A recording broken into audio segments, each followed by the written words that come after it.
सज गई है अयोध्या सारी। भगवान राम अयोध्या आ रहे हैं। आज से ठीक 14 दिन बाद भव्य मंदिर में भगवान राम की प्राण प्रतिष्ठा होने वाली है।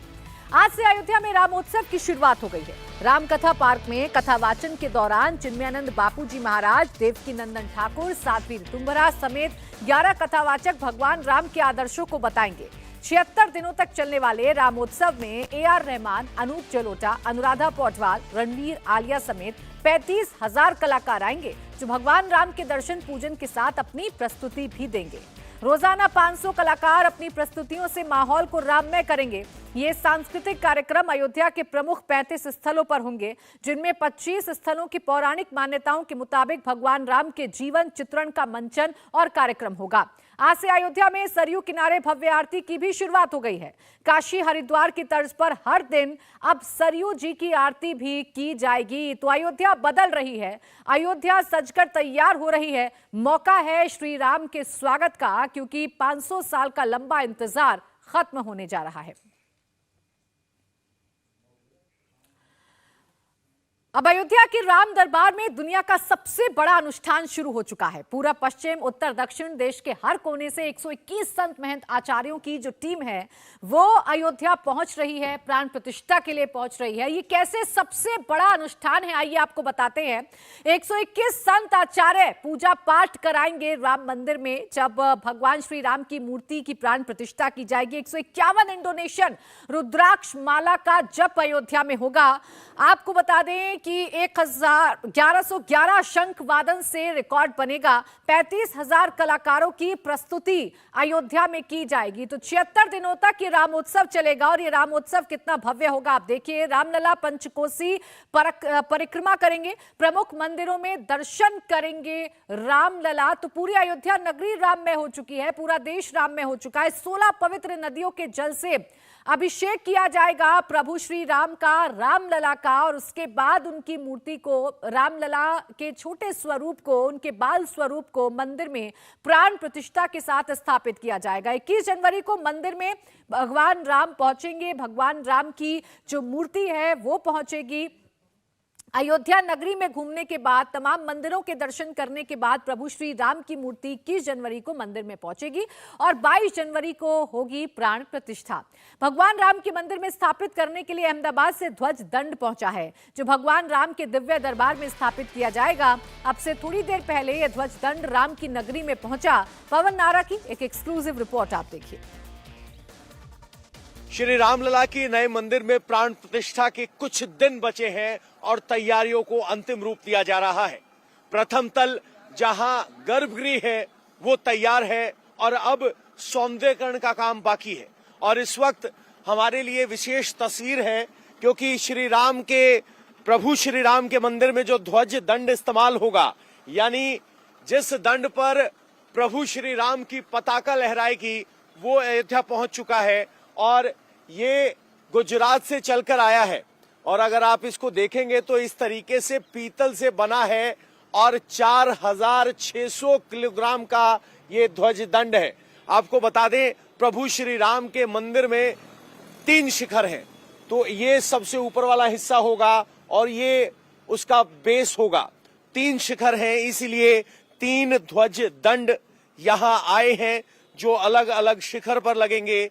ये पहले शिखर पर लगेगा, ये दूसरे पर लगेगा और ये सबसे विशालतम, सबसे ऊंचे शिखर पर लगेगा, जहां कई किलोमीटर दूर से भगवान श्री राम की पताका लहराती हुई दिखाई देगी।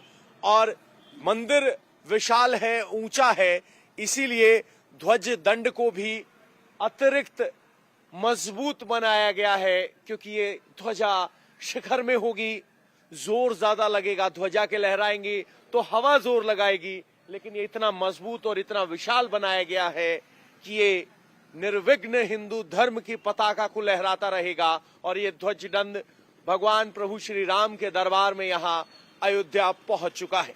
अब सबको इंतजार 22 जनवरी का है।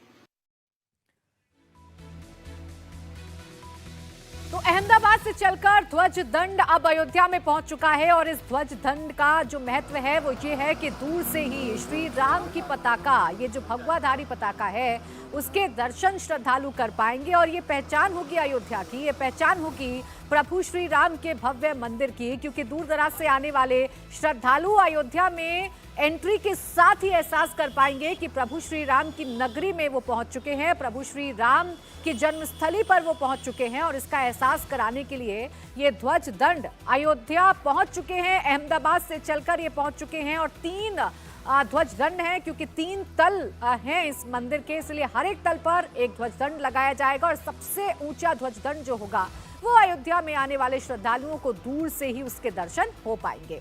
अयोध्या में रामोत्सव आज से शुरू हो गया। 76 दिनों के आयोजन में देश के 11 प्रमुख कथावाचक अपनी मधुर वाणी से राम कथा की शुरुआत कर रहे हैं। देश विदेश से 35,000 कलाकार पहुंचे हैं। देखिए, अयोध्या शहर में रामोत्सव की शुरुआत हो चुकी है। रामोत्सव का आयोजन 76 दिनों तक चलेगा। 11 कथावाचक राम कथा वाचन में शामिल होंगे। 35,000 कलाकार हैं जो देश विदेश से शामिल होने के लिए अयोध्या पहुंच रहे हैं।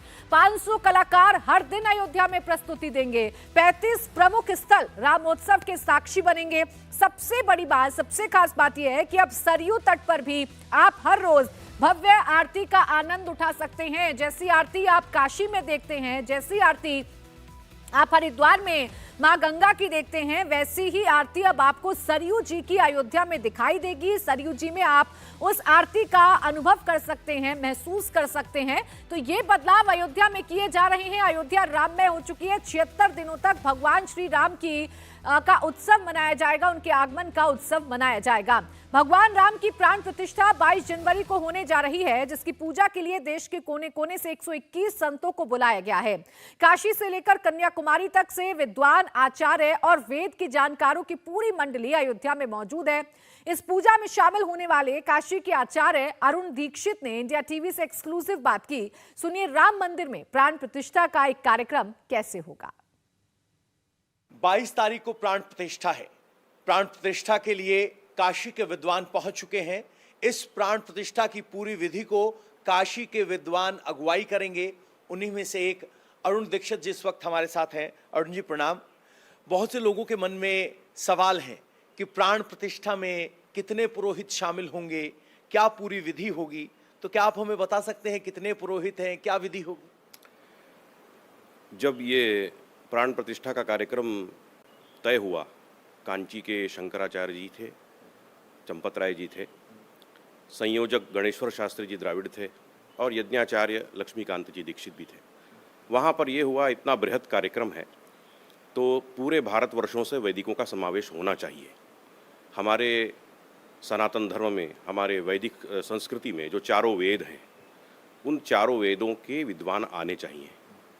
तो इस दृष्टि को देखते हुए 121 की संख्या रखी गई, जिसमें हमारे यहाँ पर इस कार्यक्रम में, प्राण प्रतिष्ठा में, संपूर्ण भारतवर्ष से 121 विद्वान आएंगे। 121 विद्वान आएंगे। 6 दिन तक पूरी ये प्रक्रिया चलेगी। उसके बारे में प्रकाश डालिए। जो 121 विद्वान हैं वो कहाँ कहाँ से हैं और वो किस तरह से इस पूरे प्राण प्रतिष्ठा में हिस्सेदारी करेंगे? काशी से हैं, कांची से हैं, साउथ से, दक्षिण भारत से हैं, एक नेपाल से हैं, महाराष्ट्र से हैं, नासिक से हैं और भी कुछ अन्य जगहों से हैं, दिल्ली से भी हैं, वृंदावन से भी हैं। तो ऐसे कुल मिलाकर के 121 ब्राह्मण हैं। उसमें चारों वेद के विद्वान हैं, शुक्ल यजुर्वेद, सामवेद, अथर्ववेद, और इन वेदों की शाखाएं भी होती हैं, उन शाखाओं के विद्वान भी हैं। शाखाओं के विद्वान हैं। 16 तारीख से पूजा अर्चना शुरू होगी। 16 तारीख को क्या होगा? सबसे पहले 16 तारीख को हमारी अयोध्या की जो आराध्य नदी है हमारी सबकी, भगवान प्रभु जिसमें को कहा जाता है सरयू तट के विहारी रामचंद्र, उस सरयू नदी का पूजन करना आवश्यक है। वहाँ से उस सरयू जल को लेकर के कलश यात्रा निकाली जानी है। अब कलश यात्रा का विस्तार कितना होगा, क्या होगा, इस विषय में अभी मंथन चल रहा है। तो ये कार्यक्रम निश्चित है कि सरयू का पूजन होगा और उसके बाद उनको जल को कलश जल भर करके यहाँ लाया जाएगा। कितने कुंड स्थापित किए गए हैं? जब कलश के साथ एक जल यात्रा निकलेगी उसके बाद क्या होगा? कलश को जब यहाँ लाते हैं उसके बाद इस यज्ञ के जो यजमान निश्चित होंगे, अभी तो वहाँ से कोई आधिकारिक सूचना प्राप्त नहीं है, उन यजमानों को प्रायश्चित्त कराया जाता है। यानी कि होता क्या है, इस कार्य की इतना बड़ा कार्य हो रहा है, इसकी शुद्धि के लिए जो व्यक्ति इसमें बैठे, जो व्यक्ति इसकी पूजा करे, वो अंतर्बाह्य उसकी पूरी शुद्धि होनी चाहिए शास्त्रों के मर्यादा के हिसाब से। उसको उनके हिसाब से 7 दिन 8 दिन रहना भी पड़ेगा, जिसकी नियमावली पंडित गणेश्वर शास्त्री जी ने बतलाई है कि सात्विक आहार होगा, हाँ, झूठ नहीं बोलना, हाँ, और भी बहुत से नियम हैं। तो इस तरह से रहना, इस तो उन नियमों को दिया गया है, उन नियमों से यजमानों को रहना पड़ता है, उसकी शुद्धि करानी पड़ती है। तो उसमें दशविध स्नान कराया जाता है, उनको पंचगव्य से स्नान कराया जाता है, फिर वो होम हवन करेंगे, फिर वो उनका आहार कैसा होगा 7 दिन, वो सबका उनको पालन करा करके उनको अधिकृत किया जाता है कि अब आज से आप इस कार्य को करने के लिए अधिकृत हो। अधिकृत है। अयोध्या के 25 पौराणिक स्थलों का कायाकल्प कर दिया गया है। इसी में एक मान्यता एक है भरत कुंड। मान्यता यह है कि यहीं पर भगवान राम वनवास से लौटने के बाद भाई भरत से मिले थे। स्पेशल रिपोर्ट दिखाते हैं। का मिलन हो तो कहा जाता है बड़ा भरत मिलाप हो रहा है।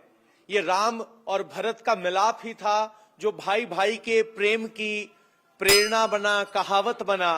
और इस वक्त हम भरत मिलाप मंदिर में हैं। 14 साल का वनवास पूर्ण कर जब प्रभु श्री राम वापस अयोध्या लौटे तो सबसे पहले अयोध्या से पहले नंदीग्राम आए और उन्हीं की याद में ये भरत मिलाप मंदिर है। आगे एक प्रतिमा है जिसमें प्रभु श्री राम आपको नजर आ रहे हैं, भरत नजर आ रहे हैं और उन्हीं की याद में ये मंदिर है।